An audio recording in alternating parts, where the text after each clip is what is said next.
Have you ever wondered what happens after the big test, after the moment that defines everything? We often focus on the dramatic peak, but what about the journey that follows? Today, we're exploring the rest of the story, the quiet, profound years that shaped the legacy of a patriarch. Imagine the walk down from Mount Moriah. The sun rises, casting a golden glow on Abraham and Isaac. They descend in silence. The air, once thick with tension and unspoken questions, is now filled with a quiet, sacred understanding. The test was over, but this was not an ending. It was a new beginning. For Abraham, this was the moment faith moved from a belief he held to the very air he breathed. Every step down that mountain was a step deeper into a covenant relationship with God, solidified not by a command, but by a miraculous provision. The ram in the thicket wasn't just a substitute. It was a promise that God provides, that He sees, and that His plans are woven with mercy. This walk wasn't one of relief from a dodged bullet, but of awe at the revealed character of God. The silence between father and son wasn't awkward. It was reverent, a shared experience too deep for words. The years that followed were not marked by dramatic, mountaintop encounters. Instead, they unfolded in the gentle rhythm of pastoral life. Picture Abraham, older now, his face a roadmap of his long journey. He sits by his tent, not with the anxious eyes of a wanderer searching for a home, but with the peaceful gaze of a man who has found his rest. He looks out over the plains of Canaan, the land promised to his descendants, but his peace doesn't come from the ownership of this land. He was still, in many ways, a sojourner. His rest was found in something far more secure than soil and territory. It was found in the faithfulness of God. The man who once questioned how he could possibly become the father of nations now rested in the certainty that the God who provided a ram would surely fulfill every other promise. These quiet years were a testament that faith isn't just for the crisis, it's for the calm. It's in the daily trust, the morning prayers, the evening reflections. It's the steady assurance that sustains you long after the adrenaline has faded. Abraham's greatest strength wasn't his willingness to sacrifice, it was his ability to trust in the quiet that followed. And then, a new chapter begins, not with a command from God, but with a father's love for his son. The time came for Isaac to have a wife. Abraham was old, and he knew his time was short. He couldn't leave this crucial task to chance. He calls his most trusted servant, the steward of his entire household, and gives him a solemn oath. Do not take a wife for my son from the daughters of the Canaanites, among whom I live, he commands. Go to my country and to my kindred, and take a wife for my son Isaac. This wasn't about prejudice, it was about preservation. It was about protecting the spiritual lineage, the sacred covenant that was passed down from him to Isaac. Abraham understood that the faith he had fought so hard for could be diluted, even lost. In a single generation, he was guarding the promise. He was ensuring that the foundation of a holy nation would be built on shared belief and devotion to the one true God. The servant's journey is a story of faith in itself, a beautiful echo of his master's. He doesn't set off with a map or a dating profile. He sets off with a prayer. Standing by a well outside the city of Nar, as the women come to draw water, he asks God for a sign.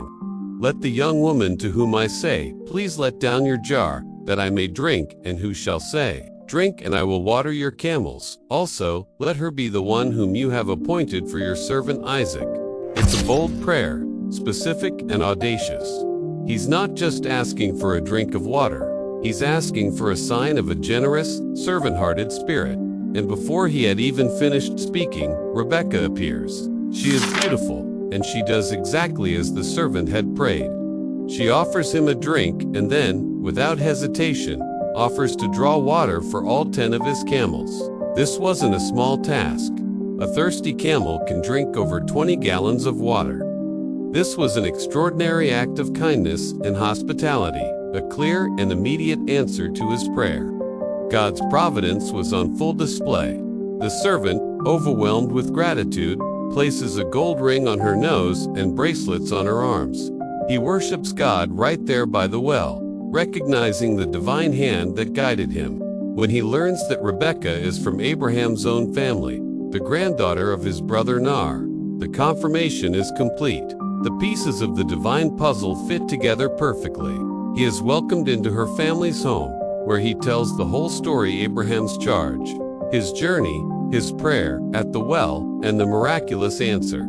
Rebekah's father, Bethuel, and her brother, Laban, see it clearly. The thing has come from the Lord, they declare. We cannot speak to you bad or good. Behold, Rebekah is before you.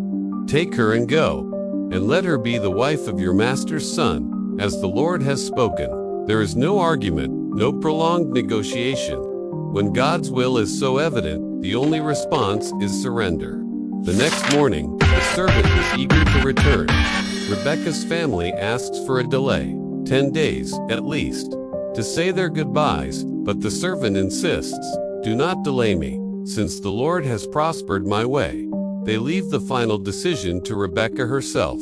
They call her and ask a simple question: "Will you go with this man?"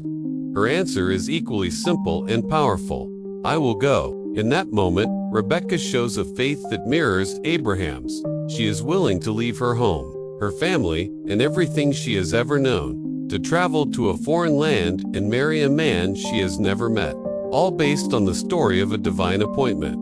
She chooses to step into the story God was writing.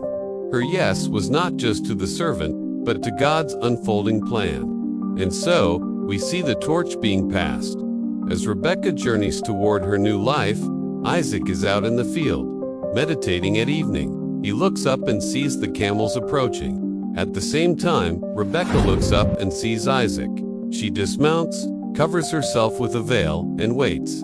The servant tells Isaac everything that had happened. The story is one of providential love. Isaac then brings Rebekah into his mother Sarah's tent. Sarah had died some years before, and her loss had left a deep void in Isaac's life. But in Rebekah, he finds comfort. He loved her, and she became his wife. The circle of life, loss, and new love was complete. The covenant was secure, passed to a new generation, not through force or command, but through prayer, faithfulness, and a series of seemingly small acts of obedience that had cosmic significance. Abraham, the old patriarch, could now rest, knowing the promise was in safe hands. This story teaches us so much. It shows that God's plan is often carried out in the quiet, everyday moments. It's in a father's concern for his son, a servant's prayer at a well, a young woman's act of kindness, and her courageous yes to an unknown future. Our lives may not have a Mount Moriah, but they are filled with opportunities to trust, to pray for guidance, and to act with a generous spirit. We can be the answer to someone else's prayer. Our small acts of obedience can be a crucial part of God's much larger story. What is the well in your life where God is asking you to trust Him for a sign? What generous act can you perform today that might just change the course of a life? And when God calls you to a new journey, will you have the faith to say, "I will go"? Thank you for joining me on this journey into the quiet years of faith. If this story has resonated with you, please like, share, and subscribe for more deep dives into the narratives that shape our understanding. Let me know in the comments what part of this story stood out to you the most. Until next time, keep seeking the divine in the everyday. In the quiet of her tent, a life story reaches its gentle close. Sarah, the matriarch, whose laughter once filled the desert air with the impossible promise of a son, now lies in serene repose. The lines on her face, etched by years of sun and sand, of wandering and waiting, soften into a faint, peaceful smile. She is old, her journey complete. The light inside the tent, once warm and vibrant, begins to fade, mirroring the gentle departure of her spirit. The woman who once laughed at the thought of a child in her old age, a laugh that turned from disbelief to joyous fulfillment, has passed into the silence of eternity. Her story, a testament to faith and miraculous promises, now becomes a cherished memory, a legacy whispered on the wind. This departure marks not just an end, but a pivotal moment of transition. For Abraham, her partner in this long pilgrimage of faith, it is a moment of profound grief and unwavering conviction. His love, his companion through decades of uncertainty and divine guidance, is gone. Now, he must find a final resting place for her, a tangible anchor in the land promised to their descendants. He approaches the sons of Het, the local landowners, with a humble heart. He is a sojourner, a stranger in this land, yet he carries the weight of a divine covenant. We see him, the great patriarch, bowing before them. This isn't a gesture of defeat, but of profound respect and humility. He is not demanding his inheritance. He is respectfully purchasing a piece of it. His request is simple, a place to bury his dead. The sons of Het, moved by his stature and his grief, offer him the choicest of their tombs, free of charge. But Abraham insists on paying the full price. This transaction is crucial. It's not about acquiring property, it's about establishing a rightful claim, a first foothold in the promised land. He is buying more than a burial plot. He is buying a piece of the future. The field of Machpelah with its cave becomes the first parcel of land owned by the Israelites in Canaan. Imagine the scene. Abraham carefully weighing out the silver, 400 shekels, a significant sum. Each piece of silver clinking is a note in a symphony of faith. This act solidifies his belief in God's promise. He is planting a seed of permanence in a land where he has only been a wanderer. Faith is burying its most precious love, Sarah, in the very soil that God vowed to give to their countless offspring. At this moment, all he owns is a grave, a single, solitary plot of earth. Yet, in this simple act of burial, Abraham is looking beyond the horizon of his own life. He is looking towards forever. The cave of Machpelah becomes a symbol. It is a tomb, yes, but it is also a cradle of a nation.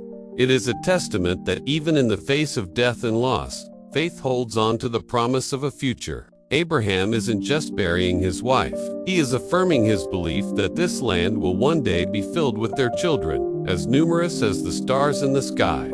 He is acting on a promise he will not live to see fully realized. This is the essence of true faith, trusting in the unseen. Investing in a future, guaranteed not by human sight, but by divine word. This purchase is a profound statement. While surrounded by foreign peoples and foreign gods, Abraham establishes a sacred site dedicated to the one true God and his eternal promises. The grave becomes a cornerstone. It is where Abraham himself will later be buried, followed by Isaac and Rebekah, and then Jacob and Leah. It becomes the ancestral heart of a people, a physical link between the generations and the divine covenant made under the stars so many years before. So, as we see Abraham complete the transaction and prepare the tomb, we are witnessing a powerful lesson in faith.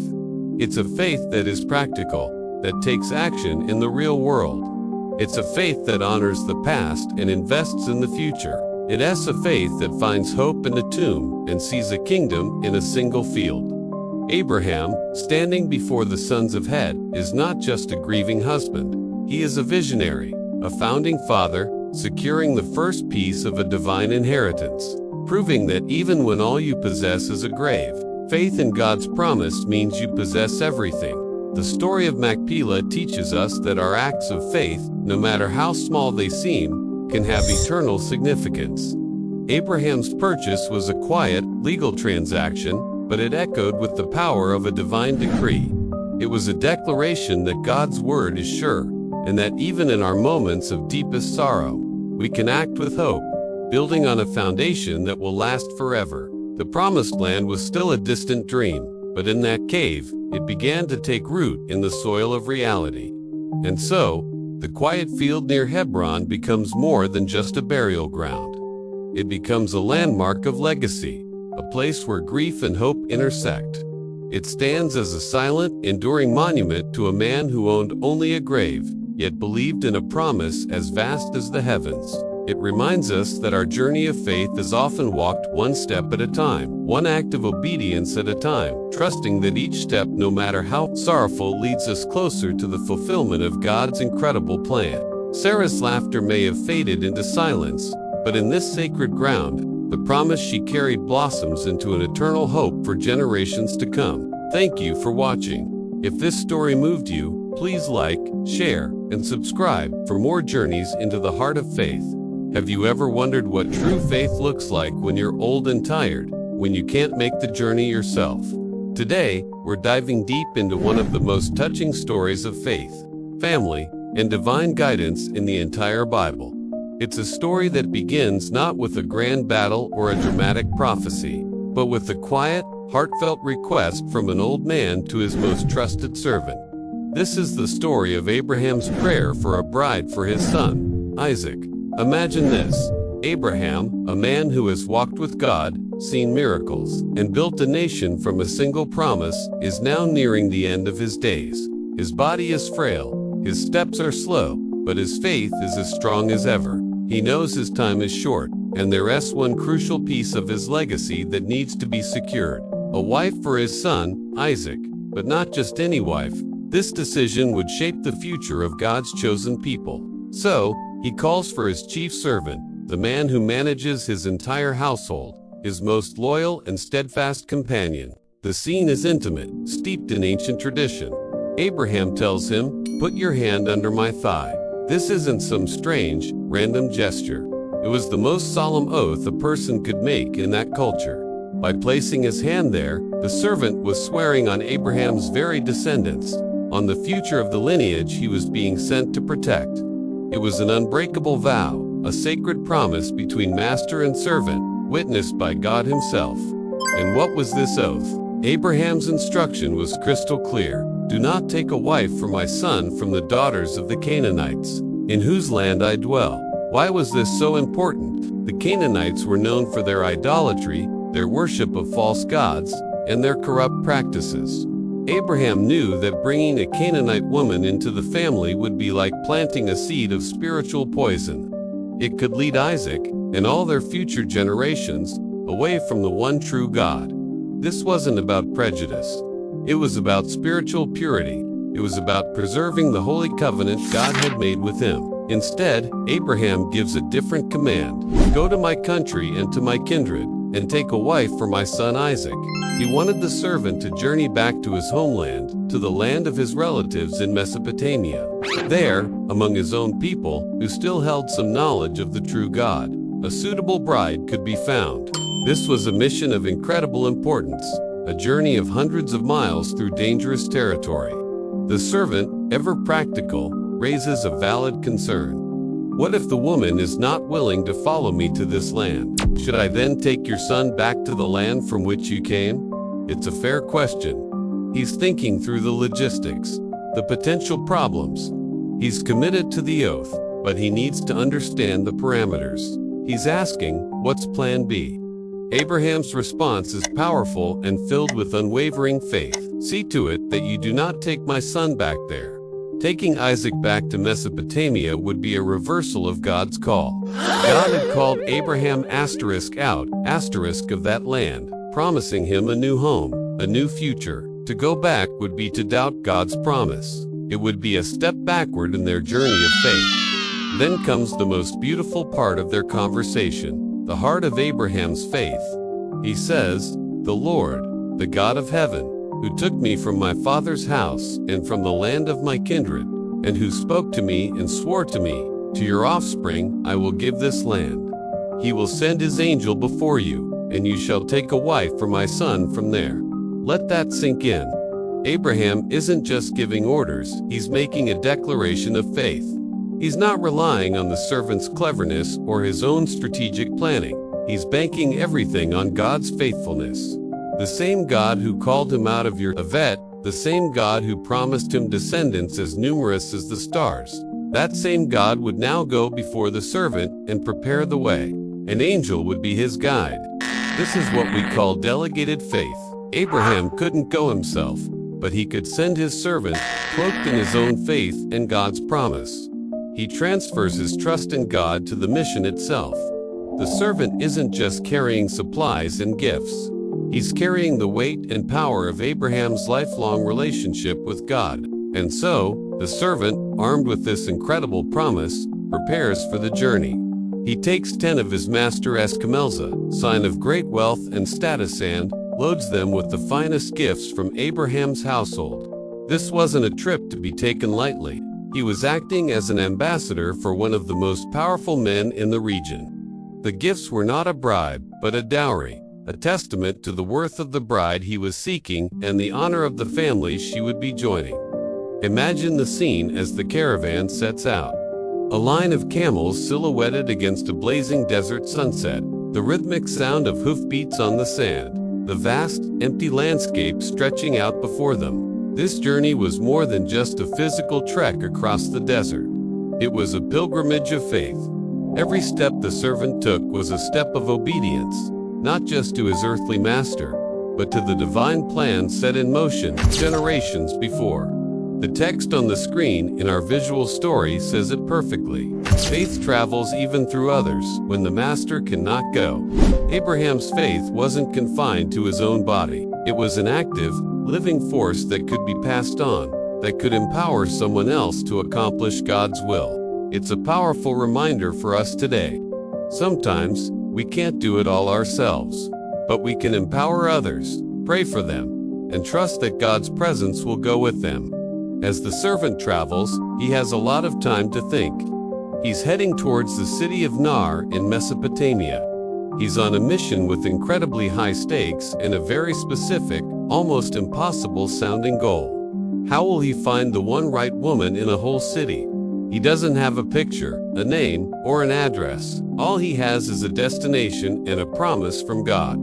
This is where the servant's own faith begins to shine. He doesn't panic. He doesn't rely on his own wisdom. Instead, he turns to God in prayer. When he arrives outside the city, he has his camels kneel down by a well. It's evening, the time when the women of the city come out to draw water. This is his moment. His strategy is not one of human cleverness, but of divine dependence. He prays a very specific prayer. O Lord, God of my master Abraham, please grant me success today, and show steadfast love to my master Abraham. Notice, he doesn't pray for his own success, but for God to show love and faithfulness to Abraham. He's completely aligned with his master's purpose. Then he lays out a sign, a test. Behold, I am standing by the spring of water, and the daughters of the men of the city are coming out to draw water. Let the young woman to whom I shall say, please let down your jar that I may drink. And who shall say, drink, and I will water your camels also. Let her be the one whom you have appointed for your servant Isaac. This wasn't just a random test, it was a test of character. Offering a drink to a thirsty traveler was common courtesy, but offering to draw water for 10 thirsty camels, that was an extraordinary act of kindness, generosity, and hard work. A camel that has been traveling can drink over 20 gallons of water. 10 camels. That's a huge amount of work, drawing jar after jar of water from the well. The servant was asking God to reveal a woman with a servant's heart, a generous spirit, and a strong work ethic. He was looking for someone whose inner character matched the outer beauty he was sure to find.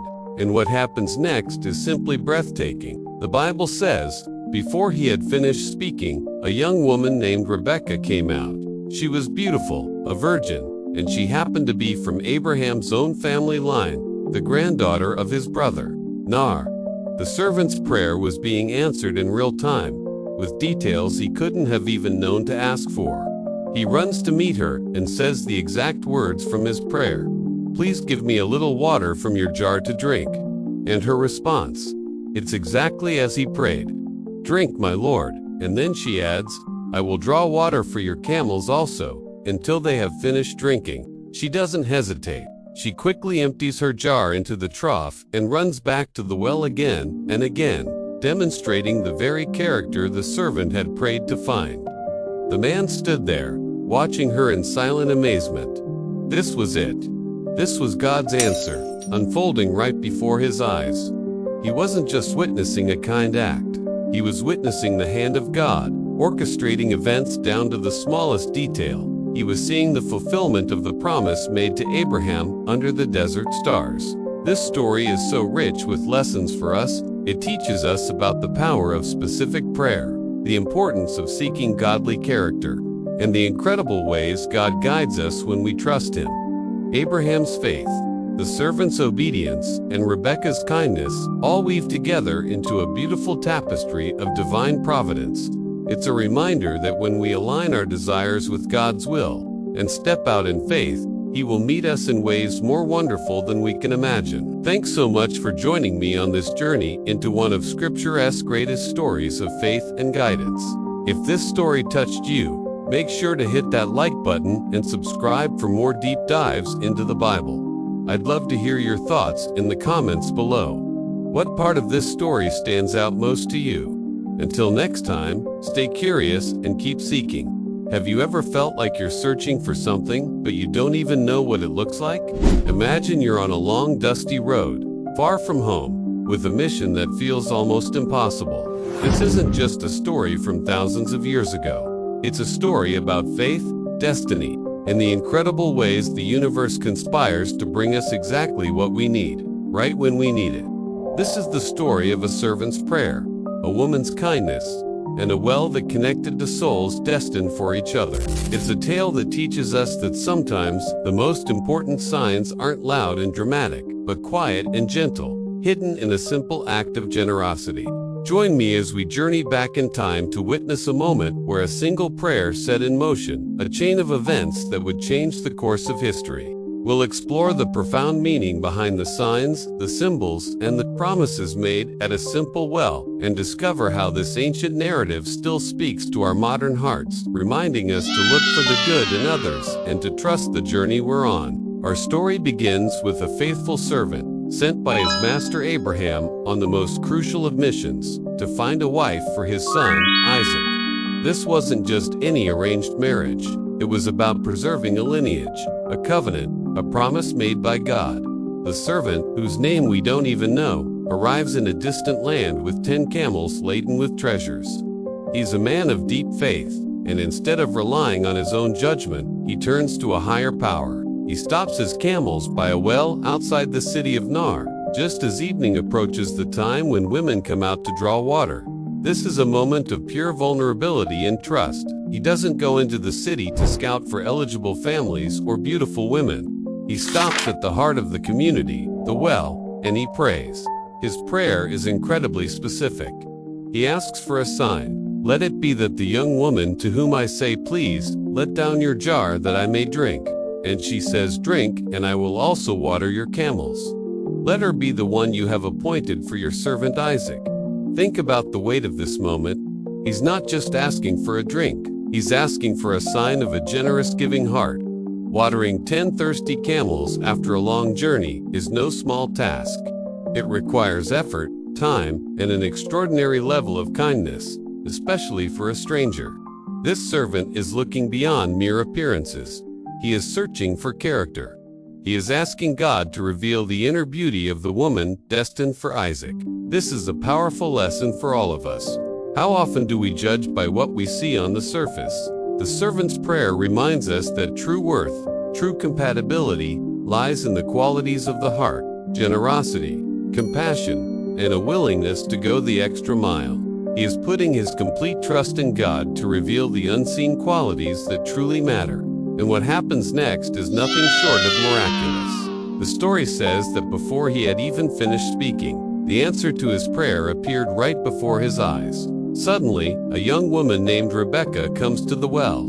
The scripture describes her as very beautiful, a virgin. But these are secondary details. The real test is about to unfold. The servant runs to meet her and asks for a little water from her jar. Her response is immediate and graceful. Drink, my lord, she says. She quickly lowers the jar and gives him a drink. But she doesn't stop there.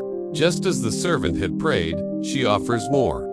I will draw water for your camels also, until they have finished drinking. This is the sign. This is the moment where destiny clicks into place. She doesn't hesitate. She doesn't complain. She enthusiastically takes on this laborious task, running back and forth to the well, filling the trough for the 10 thirsty camels. Her actions speak louder than any words. They reveal a heart full of compassion and a spirit of service. She isn't doing it for a reward. She's doing it because it's in her nature to be kind. The servant watches her in silent amazement, recognizing that his prayer has been answered in the most perfect and complete way. It's a breathtaking scene of divine timing and human goodness, converging at a simple, dusty well. This moment teaches us a profound truth about kindness. Rebekah's offer to water the camels wasn't just a polite gesture. It was a revelation of her character. In a world that often encourages us to look out for number one, her selfless act is a powerful reminder of the beauty of giving. It was this act, not her physical appearance, that confirmed she was the one. Her destiny was revealed not by a royal decree or a grand announcement, but through her quiet, humble service. It's a beautiful illustration that our character is forged in these small, everyday choices. How we treat strangers, how we respond to a request for help, how we give of our time and energy without expecting anything in return. These are the things that define us. Rebekah's story invites us to reflect on our own lives. Where can we show a little more kindness? How can we offer to water the camels for someone in our world? Because sometimes, the greatest opportunities and blessings are hidden within a simple act of generosity. Her kindness wasn't just kind, it was a signpost pointing directly to her destiny. Overwhelmed with gratitude and certainty, the servant waits until the camels have finished drinking. The sign is complete. His prayer has been answered beyond all doubt. Now, he acts from the treasures he brought. He takes out a heavy gold nose ring and 2 large gold bracelets. These aren't just pretty trinkets, they are symbols of a binding commitment, a betrothal. In that culture, these gifts were a formal token of a covenant being made. When he places them on her, he is essentially saying, "You are the one." It's a moment of faith, recognizing faith. The servant's faith in praying for a sign is met by Rebekah's embodiment of the very qualities he prayed for. The gold isn't a payment for the water. It's an acknowledgement of her worth and a seal of the promise that is about to unfold. This exchange shows us how faith is often rewarded with tangible confirmation. When we step out in trust, the universe often meets us with clear, undeniable signs that we are on the right path. The shimmer of the gold reflects the divine light that has guided this entire encounter, turning a simple meeting at a well into the beginning of a legacy. After giving her the gifts, the servant asks about her family, and it is revealed that she is from the household of Abraham's own relatives. Another layer of divine orchestration. He is invited back to her home, where he tells the whole story to her father and brother. They, too, recognize the hand of God in these events, saying, "This thing is from the Lord. We cannot speak to you bad or good. Here is Rebekah before you. Take her and go, and let her be your master's son's wife, as the Lord has spoken." The entire family sees the bigger picture. They understand that this isn't a random occurrence but a divinely arranged union. And what about Rebekah? When asked if she will go with this man, she doesn't hesitate. She simply says, "I will go." Her faith mirrors the servant's. She is willing to leave her home, her family, and everything she has ever known to step into a future she cannot see, all based on the incredible events that transpired at the well. Her yes is an act of immense courage and trust, not just in the servant, but in the destiny that has so clearly called her name. So what can we take away from this incredible story? It's a powerful lesson in looking for the right signs. The servant didn't look for wealth or status. He looked for a good heart, and he found it. It teaches us about the power of prayer and divine timing. The answer arrived before the prayer was even finished. But perhaps most importantly, it's a story about how our character, revealed in small, everyday actions, can shape our entire destiny. Rebekah had no idea that her simple act of kindness would lead her to become one of the great matriarchs of history. She was just being herself. This is an encouragement to all of us. Be kind, be generous, be helpful. You never know when a simple act of goodness might be the very thing that opens the door to your own incredible destiny. Your character is your calling card. Let it be one of compassion, service, and love. Thank you for watching. If this story resonated with you, please like, share, and subscribe for more content that explores the timeless wisdom of ancient stories. Picture this, a vast, open landscape, the sun beginning to dip below the horizon, painting the sky in shades of orange and purple. A lone figure walks through the fields, a man named Isaac. He's not just taking a stroll. The scriptures say he went out to meditate. What was on his mind? Maybe he was praying, reflecting on the promises God had made to his father, Abraham. Promises of a great nation, of a legacy that would bless the entire world. But for those promises to come true, he needed a wife. And not just any wife, but one chosen by God. At this very moment, his father's most trusted servant was on his way back from a distant land. Having completed a mission of incredible faith, he had been sent to find a wife for Isaac from among their own people. Can you imagine the weight of that responsibility? And yet, guided by prayer and a series of signs that could only be from God, he found her. Her name was Rebekah. And as Isaac meditates in the field, a caravan appears on the horizon. The long journey is almost over. This isn't just a romance novel from ancient times. It's a profound story about faith, destiny, and divine timing. Abraham sent his servant with nothing but a prayer and a promise. The servant traveled hundreds of miles, relying on God to show him the way. And Rebekah, a young woman at a well, showed kindness and hospitality that marked her as the one. She made a life-altering decision to leave her home, her family, everything she had ever known, to travel to a man she had never met, all based on the story of a God she was just beginning to know. Now, let's go back to that field. Isaac looks up. His heart must have skipped a beat. He sees the camels approaching. This is the moment everything changes. On one of those camels is the answer to his prayers, the future of his lineage, the woman who will stand by his side as they carry the covenant forward. Think about the anticipation, the mix of hope and nervousness he must have felt. He's been waiting his whole life for this, not just for a wife, but for the fulfillment of a divine plan. And what about Rebekah? As the caravan gets closer, she sees a man in the distance. She asks the servant, "Who is that man walking in the field to meet us?" And the servant replies, "He is my master." In that instant, in a gesture of modesty and respect, she covers herself with her veil. It's a beautiful, symbolic act. She's not just meeting a stranger, she's stepping into her new identity, her new life, her destiny as the wife of Isaac, the heir of the promise. Their first meeting isn't filled with elaborate speeches or grand declarations. It's quiet, it's profound, and it's perfect. The Bible tells us that Isaac brought her into his mother Sarah's tent. This is incredibly significant. Sarah, the great matriarch, had passed away, and Isaac was still grieving her loss. Her tent had likely been empty, a silent reminder of his sorrow. But now, it's filled with new life, new hope. By bringing Rebekah into his mother's tent, Isaac isn't just giving her a home. He's giving her a place of honor. He's saying, "You are the new matriarch of this family. You will continue the legacy." And the final, beautiful line of this part of the story is this: Isaac married Rebekah, and he loved her, and he was comforted after his mother's death. His love for her healed a deep wound in his heart. It wasn't a fleeting attraction. It was a deep, comforting love that brought solace and joy. Their union was more than just a marriage. It was a divine appointment that brought healing, fulfilled a promise, and set the stage for the next chapter in God's epic story of redemption. This story teaches us so much about trust. Trust in God's timing, even when we can't see the full picture.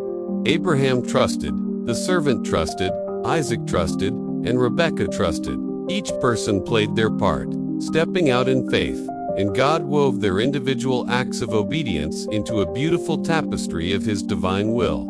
It reminds us that our lives, our relationships, and our futures are in the hands of a God who prepares the way, who guides our steps, and who can bring comfort and purpose in the most unexpected and beautiful ways. Think about the fields in your own life, the places you go to meditate, to pray, to seek answers. It's in those moments of quiet reflection that we often lift our eyes and see God's provision coming toward us. Maybe it doesn't look like a caravan of camels, but it's there. A new opportunity, a new relationship, a word of encouragement, a sense of peace. The story of Isaac and Rebekah is an invitation for us to trust that God is at work, orchestrating details we can't even imagine, preparing a future filled with hope and purpose. It's a love story, yes, but it's also a faith story, and it's our story too. Thank you so much for watching. If this story touched your heart, please give this video a thumbs up and subscribe for more content that explores the incredible depths of these ancient texts. I'd love to hear your thoughts in the comments below. What part of Isaac and Rebekah's story resonates with you the most? Until next time, keep looking up. Have you ever wondered what happens after the happily ever after? For Abraham, the story didn't end with Isaac. In fact, that was just the beginning of a whole new chapter. Picture this: Isaac, now a grown man, finds his soulmate, the beautiful Rebekah. But like his own parents, they struggled to have children. The Bible tells us that Isaac pleaded with the Lord for his wife because she was barren, and the Lord answered his prayer. Imagine Abraham, now an old man, watching from a distance as Isaac and Rebekah prayed together, their hands clasped, their faces filled with hope. He must have felt a quiet, profound joy. He wasn't just seeing his son and daughter-in-law, he was seeing the future of his family, the continuation of the promise God had made to him so many years ago. It's a powerful reminder that faith isn't a one-time event, it's a legacy, passed down from one generation to the next. The covenant God made with Abraham wasn't just for him. It was a living, breathing promise that would flow through his children, his children's children, and on and on. Rebekah became pregnant, and not just with one child, but with twins. Even before they were born, they were struggling within her. It was a sign of the two nations that would come from them. When she asked God why this was happening, he told her, "Two nations are in your womb, and two peoples from within you will be separated. One people will be stronger than the other, and the older will serve the younger." This was the birth of Esau and Jacob. Can you imagine the scene? Abraham, the great patriarch, holding his grandsons. The promise was no longer an abstract idea, a distant hope. It was real, tangible, crying and squirming in his arms. He could see the lineage, the future of Israel, beginning to unfold right before his eyes. All the waiting, all the trials, all the tests of faith, it all led to this moment. Seeing Esau and Jacob, Abraham knew with absolute certainty that God's word was true.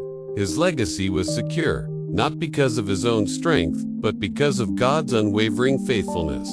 As Abraham's life drew to a close, there's a beautiful, quiet scene we can imagine. The sun is setting, casting long shadows across the land. The sky is painted in hues of orange and purple. Abraham, his hair as white as snow and his face etched with the lines of a long, eventful life, calls Isaac to his side. This isn't a transfer of wealth or property. This is something far more significant. He places his trembling hands on Isaac's head. Those hands had built altars, fought battles, and held the knife on Mount Moriah. But now, they were gentle, conveying a lifetime of wisdom, faith, and love. He blesses Isaac, not just as a father blesses a son, but as a patriarch passing on a divine inheritance. The blessing wasn't just words. It was the transfer of the covenant, the passing of a spiritual torch. In that moment, Abraham's heart wasn't old and tired. It was overflowing with hope, a hope that stretched beyond his own life, beyond the horizon, into eternity. He knew his part in the story was ending, but the story itself was just getting started. After Sarah's death, Abraham took another wife, Keturah, and she bore him more sons. He gave them gifts and sent them away to the east, away from Isaac, his heir. This act shows his wisdom and his commitment to God's specific plan. He provided for all his children, but he understood that the covenant promise was to travel through a single, chosen line, the line of Isaac. This wasn't about favoritism. It was about stewardship. Abraham was the careful guardian of a sacred trust, ensuring that the promise God gave him would be preserved and passed on without confusion or conflict. It's a testament to his deep understanding of his role in God's grand design. He was not just building a family, he was laying the foundation for a nation, a people through whom the entire world would be blessed. His final years were not a slow fade into obscurity, but a deliberate and thoughtful preparation for the future he would not see with his own eyes. Then, the final moment came. The Bible says that Abraham breathed his last and died at a good old age, an old man and full of years. He was gathered to his people, His sons Isaac and Ishmael, once separated by jealousy and circumstance, came together to bury him in the cave of Machpelah, the very plot of land he had bought to bury his beloved Sarah. This reunion of brothers at their father's grave is a poignant, powerful image. It speaks of reconciliation and the enduring bonds of family, even in the face of past pain. Imagine Abraham lying under the vast, starry sky of the desert, the same sky he had looked up at when God first promised him descendants as numerous as the stars. Now, as his eyes closed for the last time, it's as if those constellations began to glow brighter, each star a testament to the promises fulfilled and the promises yet to come. His life on earth was over, but his story was far from finished. He wasn't just a man who died. He was a promise that lived on. Abraham's death isn't a tragic ending. It's a triumphant transition. He was gathered to his fathers, joining the lineage of the faithful who had gone before him. But more than that, he remains alive in every promise God made to him. Every time we read about the nation of Israel, we see Abraham's legacy. Every time we hear the story of David, of the prophets, and ultimately, of Jesus, we are hearing the continuation of the story that began with one man's incredible faith. Abraham is called the father of all who believe for a reason. His life is a blueprint for our own journey of faith.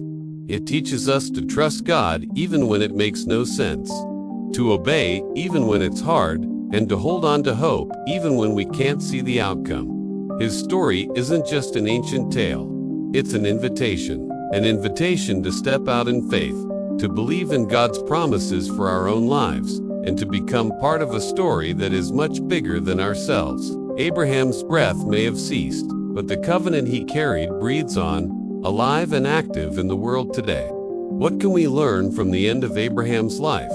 We learn that a life of faith is a marathon, not a sprint. It's about finishing well.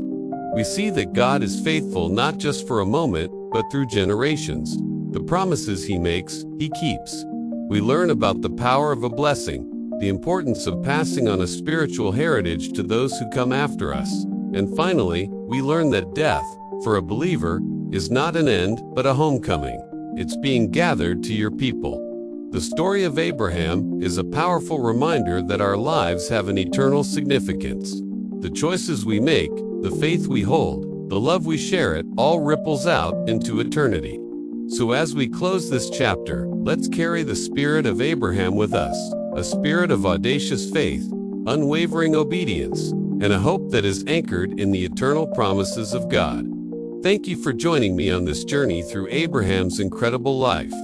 If his story has inspired you, please like this video, subscribe for more content, and share your thoughts in the comments below. Until next time, walk in faith. Subscribe now to watch more videos about mystery.